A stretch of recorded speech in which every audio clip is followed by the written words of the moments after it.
IQOO 3 is the cheapest phone with Snapdragon 865 and it has some really cool features like monster touch buttons, super fast charging, an amazing AMOLED display, and a well-rounded camera setup.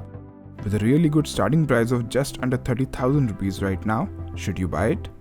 Well, I've quested on and on with this phone for several months, and now in this video, I'll share my experience of using this phone so that you can decide whether you should buy this phone or not. So without any further ado, let's get started.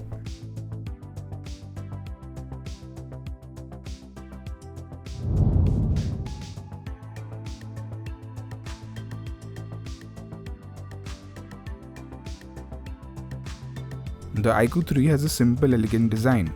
Nothing that stands out, but also nothing annoying. While it's not the slimmest or lightest phone around, it is reasonably sized, making it easy to hold. The build quality is solid and feels premium in the hand with the metal and glass construction. There is Gorilla Glass 6 on the back.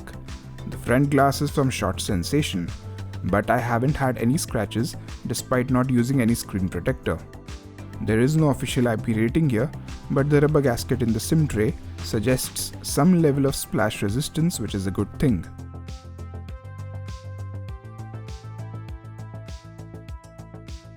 The display used in this phone is one of its strongest points. It's a Super AMOLED display, so you get deep blacks and lively colors. It also gets extremely bright with peak brightness of over 1000 nits. It is also HDR10 Plus certified, but unfortunately, HDR is only supported in YouTube but not Netflix. However, HD video is supported in Netflix and other streaming platforms, as it is also Widevine L1 certified. One thing missing here is any kind of high refresh rate. So it's limited to 60Hz, which is slightly disappointing, but it at least has 180Hz touch sampling rate for more responsive gaming.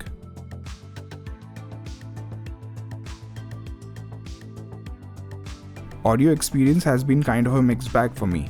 On one hand, you get an audio jack, which is a rarity among high-end phones these days, and the sound quality it delivers is also really good, as it has a built-in hi-fi DAC and it is also high-res audio certified. On the other hand, I am quite disappointed with the speaker here.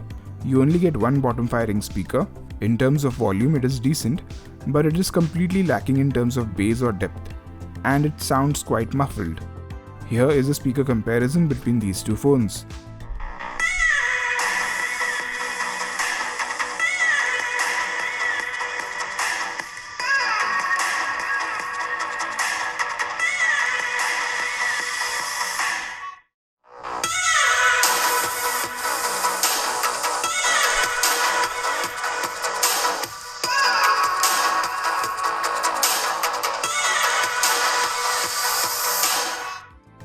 Obviously, the ROG Phone 2 is way better. Coming to the earpiece, it's pretty good, no complaints in terms of in-call volume and quality. So yes, the audio experience is good, but could have been better.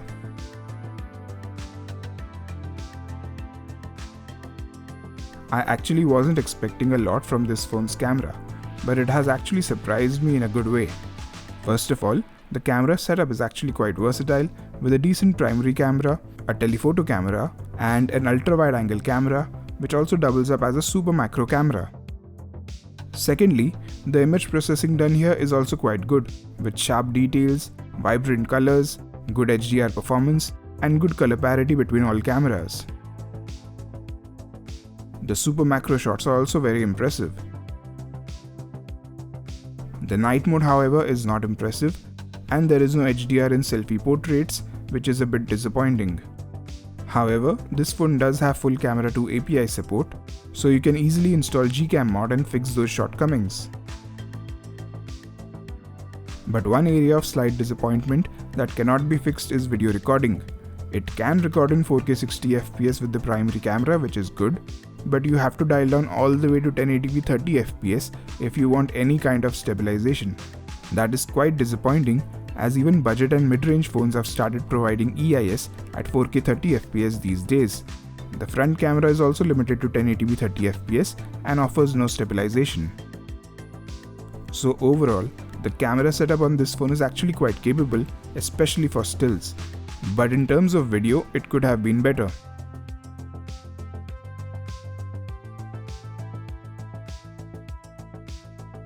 Performance is one area where I have no reservations. This is the most powerful phone in its price range without any doubt. I have pushed this phone to its limits with long sessions of intense gaming, and it hasn't disappointed me even once. It does get warm during these long gaming sessions, but there is hardly any noticeable thermal throttling, which is quite impressive. The cooling system in this phone is definitely doing a good job. To improve the gaming experience, IQOO has added two useful features. First is the Monster Touch buttons, inspired by ROG phone's air triggers. They work quite well in terms of responsiveness. However, I am not quite impressed by their haptic feedback, especially compared to the likes of ROG Phone 2 and 3. Secondly, the charging cable has been designed in such a way that you can use it while gaming. Again, this solution is not as good as dual charging ports of ROG phones, but it's definitely better than having a normal USB cable while gaming. So if you're looking for the best gaming experience under 35 or even 40,000 rupees, IQOO 3 is the phone to get.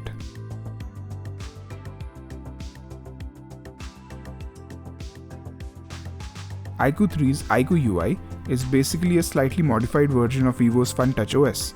While I have not been a fan of Vivo's UI in the past because of its iOS inspiration, this IQOO UI is surprisingly pretty good and usable.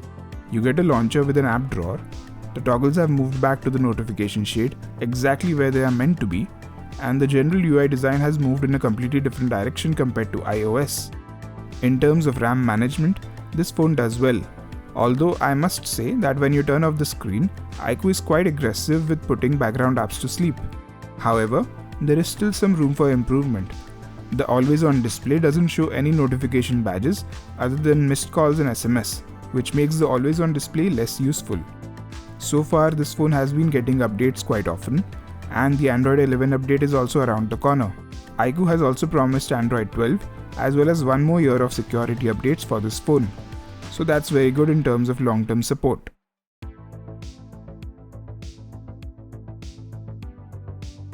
Coming to the battery department, again I am very impressed. I have been getting over 7 hours of screen on time even with intense gaming of over 2 hours. And when you are running low on battery, the included charger will bring a smile on your face with its super fast charging speed. The included 55-watt charger gets your battery from 0 to 40% in just 15 minutes and almost 80% in just half an hour. So I'm very happy with the battery life as well as the charging speeds on offer here.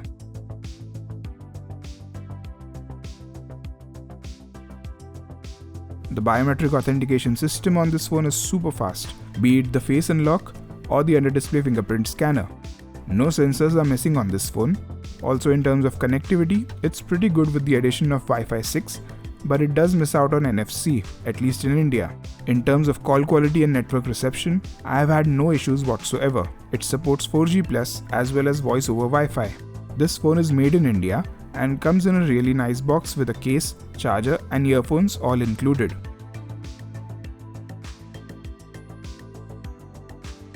Conclusion time. So, as you have seen in this review, this phone is just packed with features and does a really good job in almost all departments. And with such an attractive pricing right now, this phone really deserves to be on your shortlist, not just in terms of a gaming phone, but also as a complete package. Alright, that's it for the video. Hope you enjoyed it and found it helpful. Please like, comment, share and subscribe to my channel down below. Thanks for watching.